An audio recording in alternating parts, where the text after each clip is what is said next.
Nasamsam ang 1.7 milyong halaga ng shabu mula sa dalawang naarestong drug suspect sa isinagawang drug bypass operation ng PNP at PDEA sa Sinsuat Avenue, Rosario, Cotabato City nito lamang ikapito ng Nobyembre taong kasalukuyan.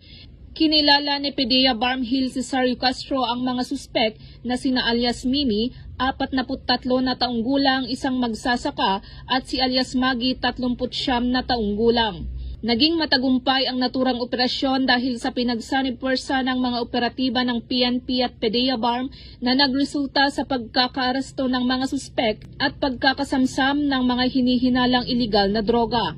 Nasamsam mula sa mga suspect ang 5 piraso ng heat seal transparent plastic sachet na naglalaman ng tinatayang 250 gramo ng hinihinalang shabu na may halagang 1,700,000 pesos, 2 Android cellphone at bypass money. Sa ngayon ay nasa kustodiya na ng PDEA BARM Jail Facility ang 2 drug suspect at mahaharap sa kasong paglabag sa RA 9165 o Comprehensive Dangerous Drugs Act of 2002. Ang tagumpay ng operasyon ay bilang bahagi ng pinaigting na kampanya ng PNP at PDEA laban sa iligal na droga, partikular sa pagtutok sa mga personalidad na sangkot ng mga iligal na aktibidad upang mapanatili ang isang ligtas at mapayapang Bangsamoro.